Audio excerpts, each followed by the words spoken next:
Assalamualaikum warahmatullahi wabarakatuh.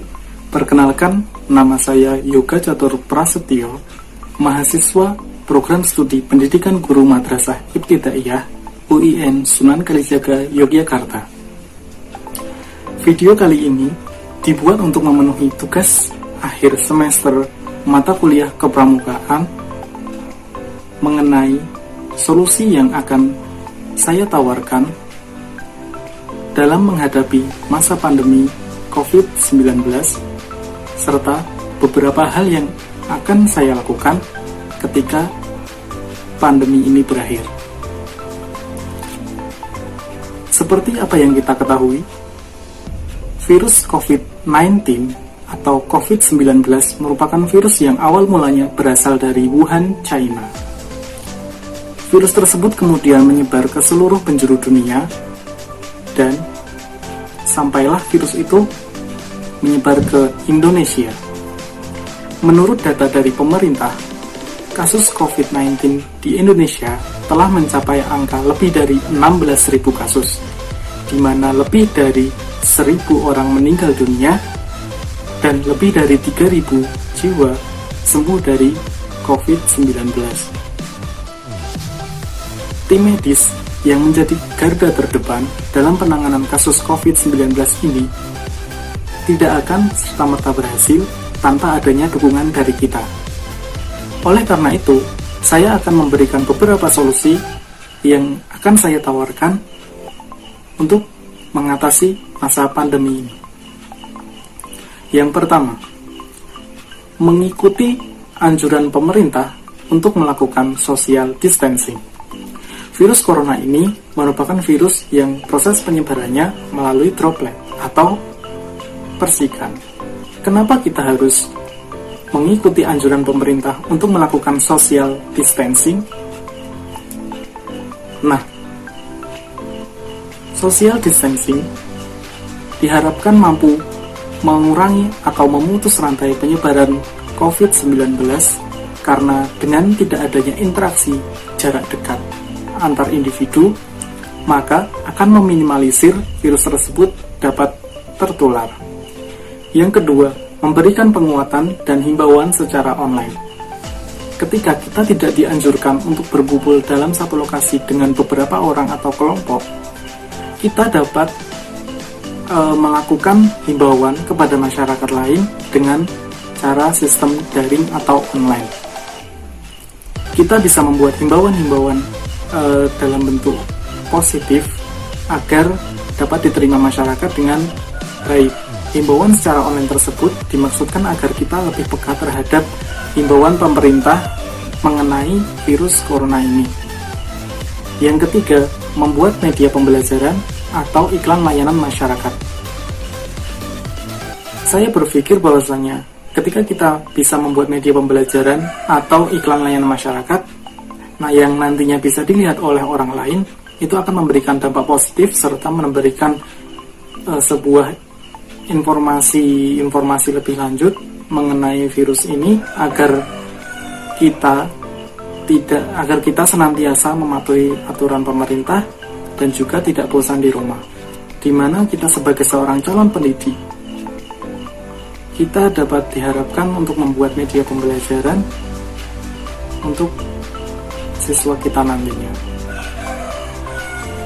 Nah, berdasarkan informasi yang saya peroleh, kasus corona di Indonesia kurvanya belum juga melandai.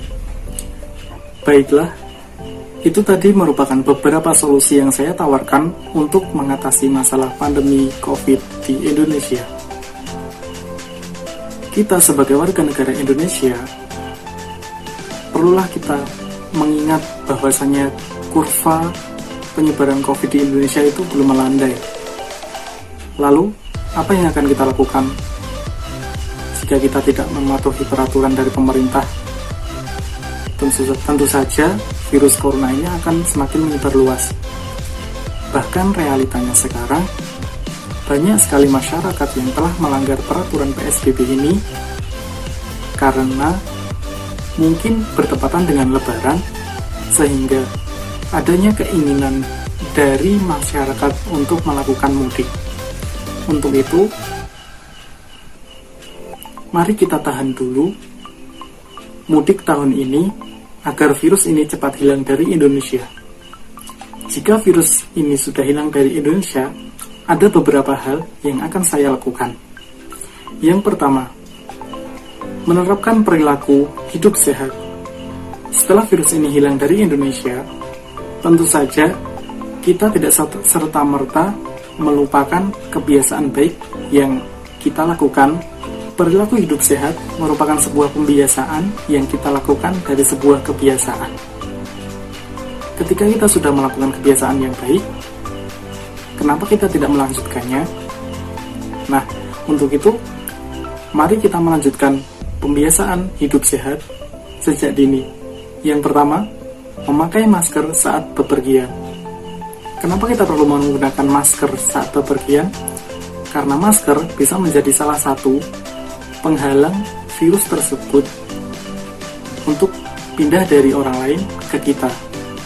Kita tidak tahu siapa membawa virus tersebut, sehingga kita perlu berjaga-jaga dengan salah satunya memakai masker saat bepergian.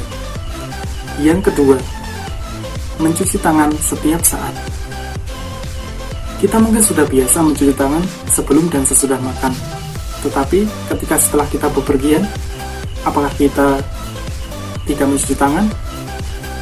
Tangan kita merupakan salah satu sumber bakteri dan virus itu hinggap. Oleh karena itu, selain sebelum dan sesudah makan, kita perlu melakukan cuci tangan setiap saat. Yang ketiga, menjaga kebersihan lingkungan.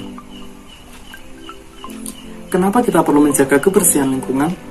Karena lingkungan yang bersih tentu saja mencerminkan kita sebagai orang yang hidupnya sehat dan selalu waspada akan adanya berbagai penyakit.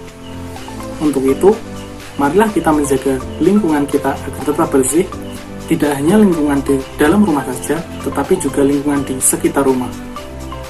Lalu, hal yang kedua yang dilakukan adalah lebih mendekatkan diri kita kepada Allah Subhanahu wa Ta'ala. Bagaimana cara mendekatkan diri kita kepada Allah Subhanahu wa Ta'ala? Yang pertama, lebih taat beribadah. Ketika kita tahu bahwasanya hidup hanya sekali, dan juga kita tidak tahu kapan kita akan meninggal dunia, oleh karena itu hendaknya kita lebih mendekatkan diri kepada Allah dengan salah satunya adalah taat beribadah. Yang kedua, menjalankan perintah Allah dan menjauhi larangannya. Ketika kita menghindari hal-hal yang tidak disukai Allah atau dilarang oleh Allah Subhanahu wa Ta'ala, insya Allah kita akan terhindar dari berbagai mara bahaya. Yang ketiga, lebih memperbanyak sedekah. Salah satu keutamaan sedekah adalah menjadi amal jariah kita ketika kita sudah tidak hidup di dunia lagi. Oleh karena itu, hendaklah kita melakukan sedekah kepada yang lebih membutuhkan, karena sebagian harta kita adalah harta mereka. Yang keempat, memperbanyak menebar kebaikan. Memperbanyak menyebar kebaikan dapat kita lakukan di mana saja, mulai dari lingkungan rumah hingga sekitar rumah, bahkan lebih luas lagi. Oleh karena itu, mari kita semua untuk menebar kebaikan dimanapun kita berada. Dan yang terakhir, memperbanyak bersyukur. Ketika kita sudah bersyukur tentang apa yang kita miliki, tentu saja kita akan merasa cukup untuk itu semua.